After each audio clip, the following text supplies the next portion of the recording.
यश अपयश विधि, उनको बुला लीजिए। 6 बातें उन्होंने कही। अस विचारी कही दे ये दोष, ऐसा विचार करके किसे दोष दे कि पिताजी की मृत्यु का कारण कौन है, राम जी के वनवास का कारण कौन है, कि मां कैकेयी कारण है, कि मंथरा कारण है, कि अन्य और कोई कारण है। क्योंकि जीवन और मृत्यु मनुष्य के हाथ में है नहीं, तो कारण कौन है? और यश और अपयश भी किसी के हाथ में नहीं, तो कारण कौन? अस विचारी कही दे ये दोष, ऐसा विचार करके सोचो किसे दोष दिया जाए। यहां कोई दोष देने योग्य नहीं कि गलती किसकी थी, किसी की नहीं थी। प्रकृति ने ऐसी घटनाएं घटाई और सब हो गया। अस विचारी कहे दे ये दोष, व्यर्थ काहे पर कीजिए रोष, व्यर्थ में किस पे क्रोध करें। तात विचार करहु मन माही, हे तात मन में विचार। इधर आ जाओ आगे। मन में विचार करिए, सोच जोग दशरथ नृप नाही। राजा दशरथ सोचने के योग्य नहीं। सोचने योग्य कौन होता है? तो पूरी परिभाषा बताई कि इस संसार में मरने के बाद किनके लिए सोच करना चाहिए। 4 वर्ण और 4 आश्रम, चारों में कौन कौन से ऐसे हैं जिनके लिए सोच करना चाहिए। तो पहले वर्ण व्यवस्था से वशिष्ठ मुनि बताना शुरू करते हैं। सोचिए भी वेद विहीन, सोचिए भी वेद विहीन, तजी निज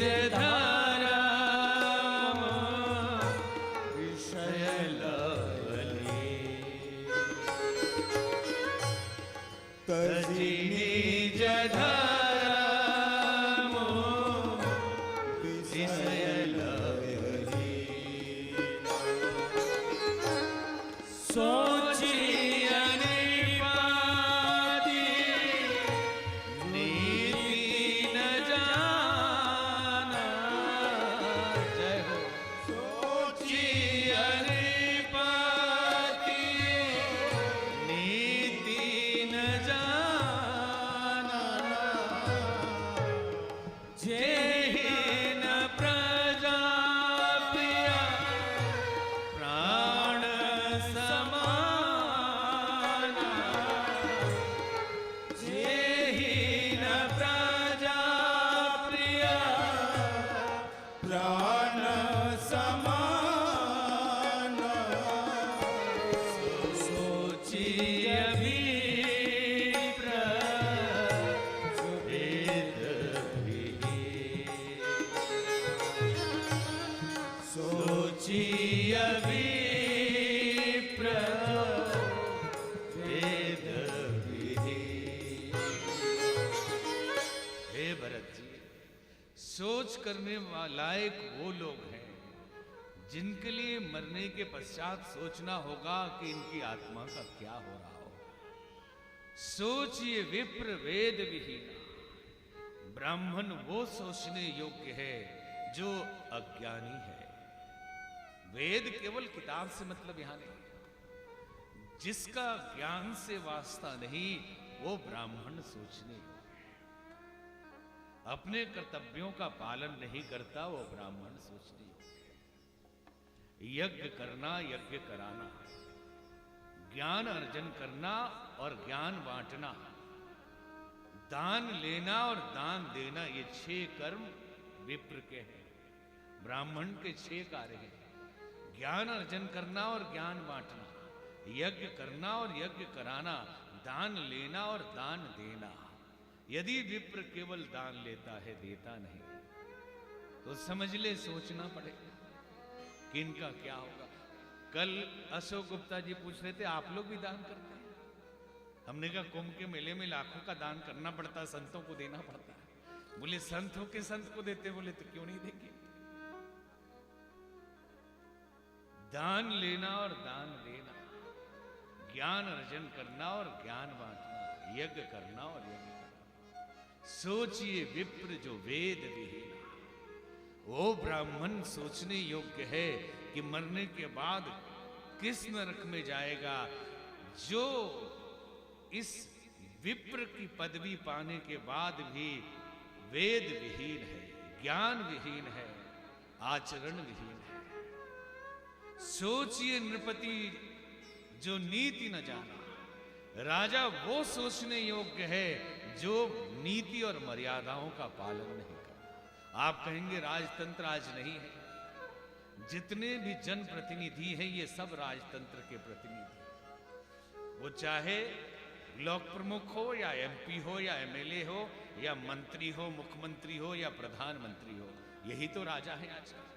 तो ये राजा सोचने योग्य है जो नीति का पालन नहीं करते और अनीति पूर्वक किसी तरह सत्ता हथिया कर जनता का शोषण करते हैं, अपनी मर्यादाओं का पालन नहीं करते। जिस जनता से वोट लेके उनके प्रतिनिधि बने और अपने कर्तव्यों का पालन नहीं करते, वैसे नेता राजा यहां लिखा है। सोचने योग्य है कि मरने के बाद इनका क्या होगा, क्योंकि ये जिंदगी बड़ी छोटी है। 60 साल 80 साल पता चलता है, देखते देखते निकल जाता है। हवा की तरह ये जीवन भागता है। लगता अभी तो हम लोग खेल रहे थे, अभी तो स्कूल गए थे और अभी 50 साल के भी हो गए, अभी 50 सोच रहे, अभी 60 के हो गए, अब जाने की स्थिति आ गई है। इतनी छोटी जिंदगी और इसमें भी जबकि यहां से कुछ लेके नहीं जाना, तो क्यों नहीं नीति और मर्यादाओं का पालन करते, क्यों नहीं अपने पद का सदुपयोग करके लोगों को सुख पहुंचाते। जो राज सत्ता मिली है तो जो अच्छा काम कर रहे हैं उनके लिए नहीं सोचना, राजनेता जो श्रेष्ठ पद पे चल रहे हैं उनके लिए क्या सोचना, लेकिन जो नीति का पालन नहीं कर रहे हैं उनके लिए सोचना पड़ेगा। जे ही न प्रजा प्रिय प्राण समान, जिनके लिए, जिस राजा के लिए प्रजा प्राण के समान प्रिय नहीं है, उनके लिए सोचना होगा। वैश्य कौन सोचने लायक है? व्यापारी। 2 वर्ण बता दिए, ब्राह्मण और क्षत्रिय। राज सत्ता क्षत्रिय का प्रतीक है। वो चाहे किसी भी वर्ण का व्यक्ति राजतंत्र में सत्ता पर है तो वो क्षत्रिय है, क्योंकि ये वृत्ति है, ये एक टेंडेंसी है। चातुर्वर्णम मया सृष्टवा गुण कर्म विभाग से। और किसी भी वर्ण का व्यक्ति यदि ध्यान भजन ज्ञान में लीन है, वेद पाठ कर रहा है, तो सब ब्राह्मण है। और जितने लोग व्यापार कर रहे हैं वो सब व्यापारी, वो चाहे किसी भी वर्ण के हो। और आजकल कहते हैं कि सारे वर्ण तो घट गए, वैश्य ही ज्यादा है। क्योंकि देखिए तो पंडित जी भी दुकान चला रहे हैं, ठाकुर साहब भी सामान बेच रहे हैं, तो व्यापारी ही है सारे, ज्यादा से ज्यादा। सोचिया बयासु कृपन धनवा, सोचिया बयासु कृपन धनवा, जो न अतिथि शिवा भगति सुजा, जो न अतिथि शिवा भगति सुजा, सोचिया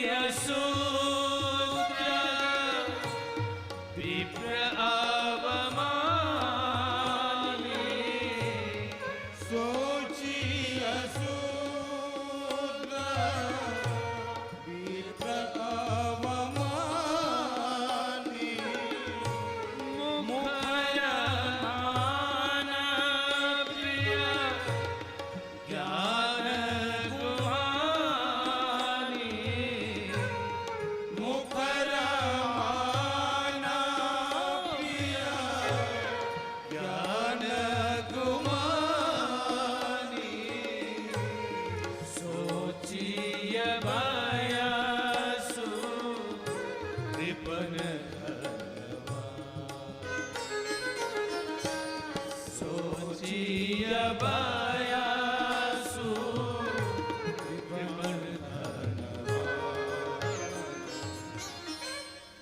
सोचिए भय सुकृपण धनवान। व्यापारी वो सोचने योग्य है जो धनवान है लेकिन कंजूस है। सेवा कार्य में पैसा लगाना हो तो बीमार पड़ जाए, बुखार लग जाए, ऐसा व्यापारी सोचने योग्य है कि जाने के बाद उसका क्या। एक जगह यहां की राम कथा समिति ने क्या किया पता नहीं। एक जगह की राम कथा समिति एक सेठ जी के पास गई चंदा लेने। तो सेठ जी ने कहा कितना चाहिए, खर्च कितना? बोले 30-40 लाख का खर्च है, आप कितना देंगे? बोले चाहिए कितना? बोले जो दे दे। ठीक है, 5 लाख दिया। चेक लेके बैंक में गए, चेक बाउंस हो गया। सभी चले आए कमेटी में जितने थे, पवन जी, संजय अग्रवाल, पीपी सिंह जी, पांडे जी और पंकज अग्रवाल जी, सब लोग पहुंचे कि भाई चेक बाउंस हो गया आपका। क्यों चेक बाउंस हो गया?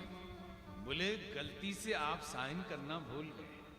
बोले गलती से नहीं भूले, मैं कभी भी दिखा के दान नहीं करता, मैं हमेशा गुप्त दान करता हूं। अगर साइन कर दूंगा तो पता चल जाएगा किसने दिया। ऐसे भी लोग हैं। ये सोचने योग्य है कि ये जब मरेंगे तो क्या हो।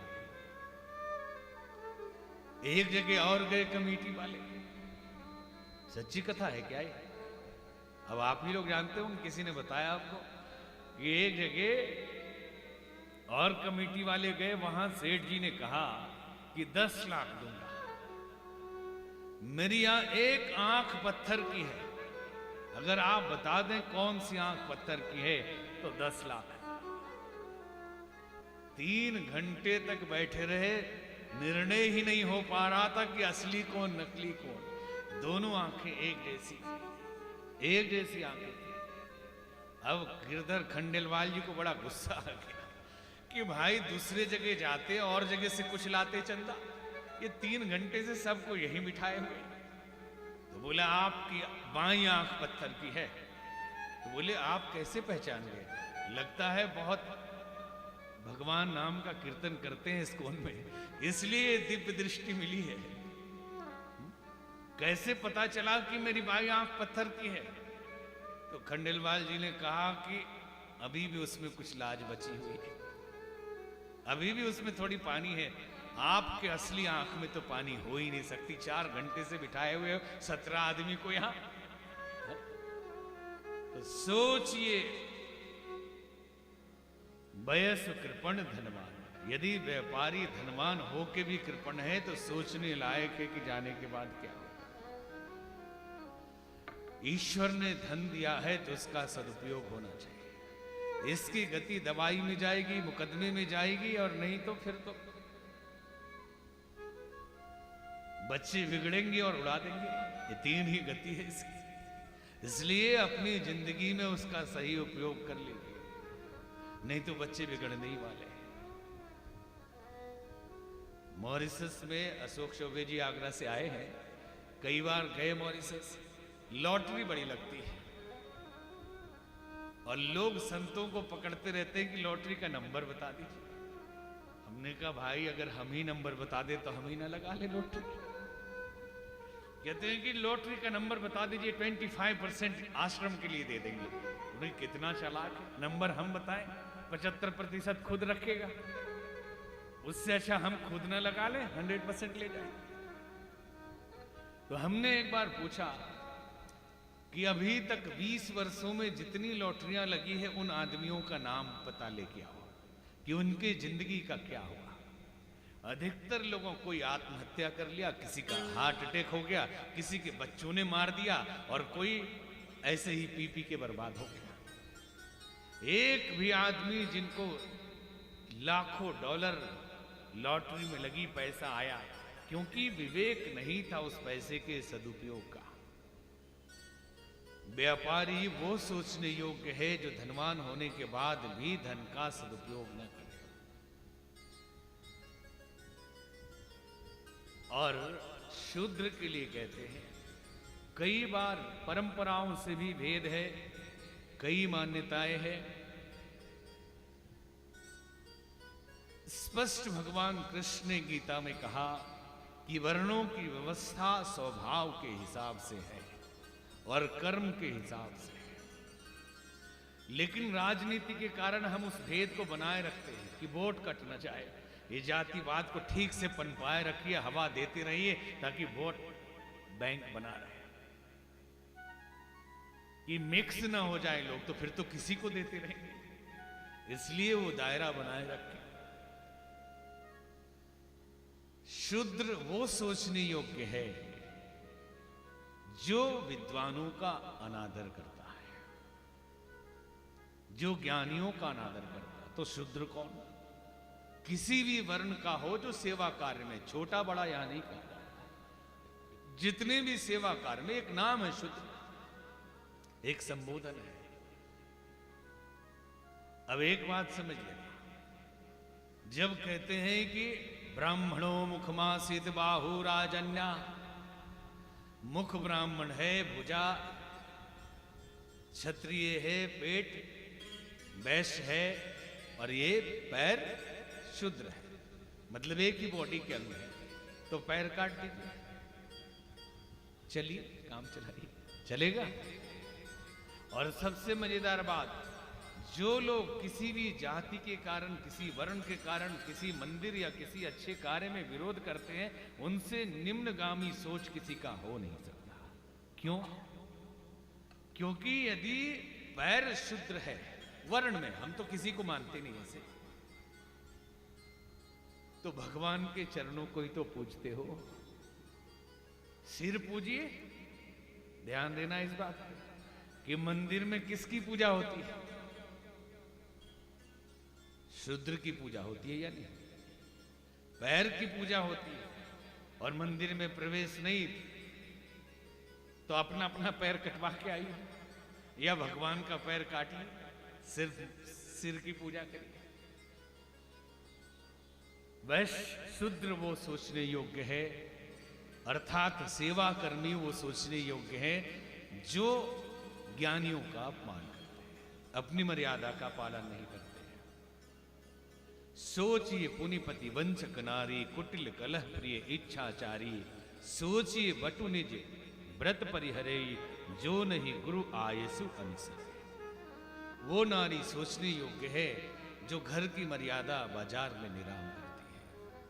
और वो अब 4 आश्रमों की व्यवस्था बता रहे हैं कि वो ब्रह्मचारी सोचने योग्य है जो अपने व्रत का त्याग करके गुरु का आदेश नहीं मानता, जो नहीं गुरु आयसु अनुसरहि, वो ब्रह्मचारी सोचने योग्य है। गुरु शब्द के 2 अर्थ समझ लेना। एक तो अपने प्रत्यक्ष गुरु ज्ञान स्वरूप है, तप स्वरूप है, उनके आदेशों का पालन करेंगे तो हमेशा कल्याण ही होगा। और दूसरा गुरु का अर्थ होता है श्रेष्ठ, और लघु का अर्थ होता है छोटा। तो गुरुता का वर्ण करिए, गुरुता के आदेश का पालन करिए और गुरुता के मार्ग का अनुसरण करिए, अर्थात श्रेष्ठ पथ पर चलिए, श्रेष्ठ चीजों का अनुगमन करिए। जो श्रेष्ठता का वर्ण नहीं करता वो सोचने योग्य है कि मरने के बाद उसका क्या होगा। गृहस्थी कौन सोचने लायक? ब्रह्मचर्य, गृहस्थ, वानप्रस्थ और सन्यास, 4 आश्रम बताए, तो गृहस्थी कौन सोचने लायक है? सोचिए गृही जो मोह बस, करई करम पथ त्याग, सोचिए जति प्रपंच रत, विगत विवेक विराग। गृहस्थी वो सोचने योग्य है जो अपने कर्म पथ का त्याग करता है। क्या क्या कर्म पथ है? गृहस्थ 4 आश्रमों का केंद्र है, न्यूक्लियस है। 4 आश्रमों की धुरी गृहस्थ आश्रम है। इसी आश्रम में सन्यासी पैदा होते हैं, इसी आश्रम से महापुरुष पैदा होते हैं, और इसी आश्रम से दक्षिणा लेके संत सन्यासी पलते हैं। पूरे समाज का केंद्र गृहस्थ आश्रम है। और गृहस्थी अपने कर्तव्य का पालन न करे तो सोचने योग्य है। क्या कर्तव्य? पति पत्नी के प्रति, पत्नी पति के प्रति, बच्चे माँ बाप के प्रति यदि कर्तव्यों का पालन न करें तो गृहस्थ में रहने वाले ये लोग सोचने योग्य है। अतिथियों की सेवा ना करें तो गृहस्थी सोचने योग्य है। न कभी जमाना था अतिथि देवो भव, और अभी कहते अतिथि तुम कब जाओगे, अतिथि तुम कब जाओगे। गांव में कभी गए, शहर में रहने वाले लोग कहते हैं कि आना कभी, हम मुंबई में रहते हैं। अच्छा भैया आप रहते हैं, जरूर आएंगे मुंबई में। आगे मुंबई, फोन किया, अब फोन आया, बोले मुंबई आ गया हूं। अच्छा आ गया मुंबई, मैं तो अभी बाहर हूं, पूना आ गया हूं। है मुंबई में? बोले मैं तो 5 दिन बाद आऊंगा। तो कहता 5 दिन तक इंतजार करता हूं। बोले नहीं नहीं, तबीयत खराब हो गई, 5 दिन से ज्यादा लगे कि अब मत आइए। एक बार एक मित्र अपने मित्र को बुलाया शहर में। शहर में वो आ गया कि चलो मित्र इतने दिन बचपन का साथी है, बुला रहा है, चलो। 2-3 दिन रुका, तब तक मित्र की पत्नी कहती है जाएगा कब, ये आके यहां पड़ गया, भगाइए जल्दी। अब तो मित्र है, कैसे भगाएं भाई। तो उसने, पत्नी ने सिखाया कि हम दोनों झगड़ा करिए, खूब लड़ाई करते हैं तो ये ऐसे ही भाग जाएगा। तो झूठ मूठ का खूब लड़ाई करने लगे पति पत्नी कि घर में लड़ाई चल रही तो मेहमान कैसे रुकेंगे। तो अतिथि ने कहा कि भाई आप लोग बहुत लड़ रहे, हमारे कारण लग रहा परेशानी है, अब मैं जाता हूं। अटैची उठाया, चल दिया। अब ये दोनों जोर जोर से हंसने लगे। अच्छा हम तो झूठ मूठ के लड़ रहे थे, तब तक वो आ गया। बोले आप गए नहीं? बोले हम भी तो झूठ मूठ के गए थे। आप झूठ मूठ के लड़ रहे थे तो हम भी चले गए थे झूठ मूठ के थोड़ी देर के लिए। गृहस्थी वो सोचने योग्य है जो कर्तव्य पथ का पालन नहीं करता। नित्य यज्ञ करना चाहिए, नित्य यज्ञ करना गृहस्थी का धर्म है। तो नहीं कर पाते तो बलि वैश्य यज्ञ की परंपरा रही कि कम से कम अग्नि देवता में कुछ अनाज डाल दो। तो ये पहले चावल थोड़ा सा डाल दिए, चूल्हे में गैस का चूल्हा आ गया, परंपरा बदल गई। तो भी कहा जाता है कि एक रोटी में से तोड़ के थोड़ा गुड़ घी मिला के एक जाली पे ही रख के स्वाहा कर दो, भोजन प्रसाद बन जाएगा। आज गौ माता को यदि अन्न खिलाना है तो सोचना पड़ रहा है, लेकिन कुत्ता देवता के लिए सारा इंतजाम है। जमाने को बदलते देखा हमने कि कितना बदल गया इंसान। कि घर में गाय रखना है तो कहते गंदगी बहुत होगी, 4 कुत्ते रखेंगे तो कोई गंदगी नहीं होने वाली। गौ माता के सेवा के लिए समय नहीं है, लेकिन कुत्ता आदमी को टहला रहा है। बोले कुत्ता आदमी को टहला रहा है कि आदमी कुत्ते को टहला रहा है? बोले आगे आगे कुत्ता ही रहता है, जिधर कुत्ता जाता है उधर आदमी जाता है। ये हालत हो गई। हमारी संस्कृति में गौ भले ही जीव के रूप में है, लेकिन 33 कोटि देवताओं का वास हो ऐसा शरीर लेकर गौ माता आई। और एक ही जीव ऐसा है जिसके गोबर मूत्र सभी दिव्य है, पवित्र है, औषधीय गुणों से भरा है। घर में आज तनाव है, दुख है, गौ माता यदि दरवाजे पे हो उसके घर में तनाव नहीं होने वाला। यदि गौ माँ की सेवा अगर आप कर रहे हैं तो घर का तनाव ऐसे ही भर लेगी।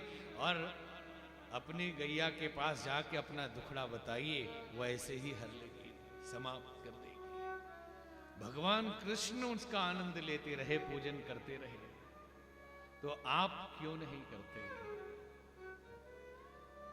ये औषधि है, ईश्वरीय अनुदान है, ईश्वरीय वरदान है। बहुत लोग करते भी हैं। अभी देखिए खंडेलवाल जी के यहाँ गौ सेवा हो रही है, इस्कॉन वाले जगह पे भी, वहां भी गाय रखा है। बहुत जगह सब लोग कर रहे हैं, करना भी चाहिए। लेकिन हमें यहाँ कहने का तात्पर्य यह है कि गौ माता के प्रति एक दिव्य भाव और संवेदना हमारे अंदर आए। यदि संवेदना और वो भक्ति नहीं आएगी तो गाय एक जानवर बन के रह जाएगी। इस देश में यदि घोड़े की टांग टूट जाती है तो पूरा हंगामा हो जाता है, और रोज गौ मां कट रही है उसके लिए बोलने वालों का विरोध किया जाता है। हम किस दुनिया में जी रहे हैं, किस देश में जी रहे हैं। संवेदना हमारी हर जीव के प्रति है। घोड़े की भी टांग नहीं टूटनी चाहिए, किसी जीव को कष्ट नहीं पहुंचना चाहिए, लेकिन दर्द बराबर होना चाहिए। घोड़े के लिए दर्द है तो गौ के लिए भी दर्द हो। कत्ल खाने नहीं बंद हो रहे हैं। ऐसे ऐसे राजनेता इस देश में हैं जो ब्राह्मण कुल में पैदा होते हुए भी संसद में कहते हैं ये तो हमारा जन्म अधिकार है ये मांस खाना। ममता बनर्जी ब्राह्मण है, तस्लीमा नसरीन ने एक का नाम दिया, वो भी ब्राह्मण है, बंगाल के नेता, कि उन्होंने बांग्लादेश से बीफ मंगवाया मुझसे खाने के लिए। राक्षसों की पूरी शक्ति इनके मस्तिष्क में सबके घुस गई। क्या सोच रहे हैं, क्या कर रहे हैं पता नहीं। अगर कोई सात्विक बात कर दे तो कह देते भगवा कर, कोई अच्छी बात कर दे तो बोले कि ये संघीयकरण, कुछ और हो रहा है। यहां केवल ये कहा जा रहा है कि संवेदनशील बनिए तो सबके प्रति बनिए, घोड़े के लिए भी, अपने कुत्ते के लिए भी और गाय के लिए भी संवेदनशील रहिए। और गाय तो ऐसे भी लोग सीधा साधा कोई हो तो कहता कैसा गाय जैसा है, गाय जैसा है, इतनी सीधी सादी।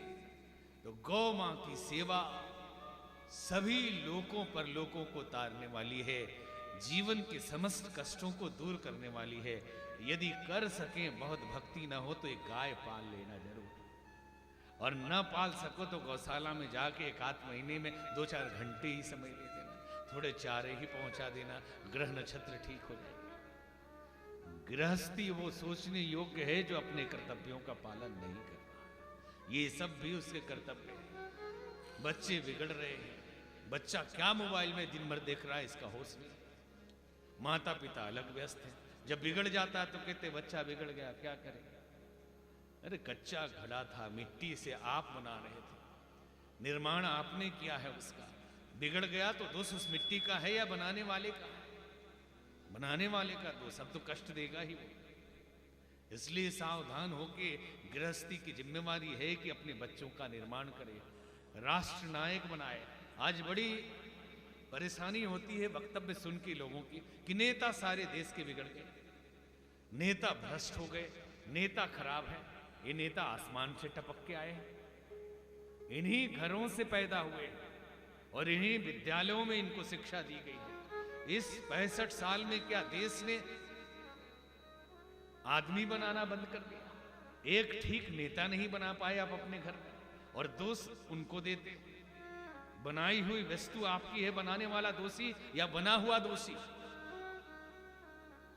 विद्यालय निर्माण करते हैं राष्ट्र के आने वाली पीढ़ी के नायकों का, तो दोषी कौन है? यदि घर में ही उनको संगठन सिखाया जाए, उनको चरित्र और नीति सिखाई जाए, बड़े होकर अगर वो नेता बनेंगे तो राष्ट्र का हित ही तो करेंगे। अगर आपने अनीति सिखा दी है, बेईमानी सिखा दी है, लोभ सिखा दिया है, तो कहां सिखाया, घर में या स्कूल में? दो ही जगह तो है। या कहीं भेजा था आपने MBA करने जैसे भेजते हैं, या मेडिकल पढ़ने, वैसे नेतागिरी पढ़ने भेजा गया कहीं? नहीं भेजा गया। ये सारी जिम्मेवारी गृहस्थी की है। गृहस्थ वो सोचने योग्य है जो अपने कर्तव्यों का पालन नहीं करता। और जति साधु वो सोचने योग्य है जो प्रपंच में लगा हुआ है विवेक छोड़ के। बेखानस सोई सोचे जो, बेखानस सोई सोचे जो, तब बिहाई भवनि भो, तब बिहाई जही भव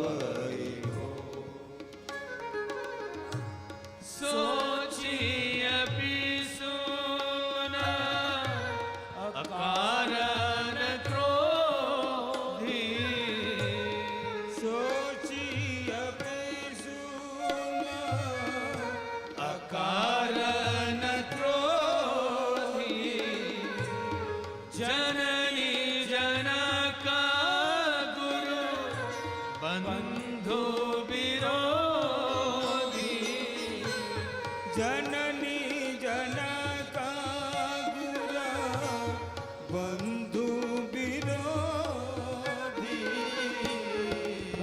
मानस सोई सोच जो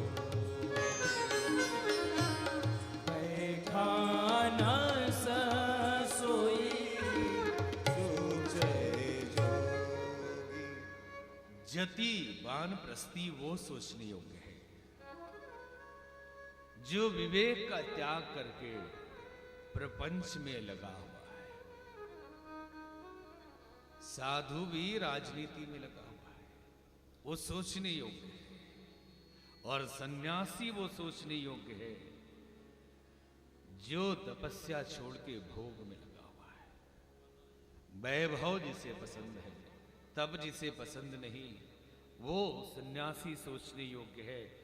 और सब विधि सोचिए पर अपकार, वो आदमी सबसे ज्यादा सोचने योग्य है जो आपके लिए किसी ने कुछ किया और हमेशा आप उसका अहित ही करते रहे।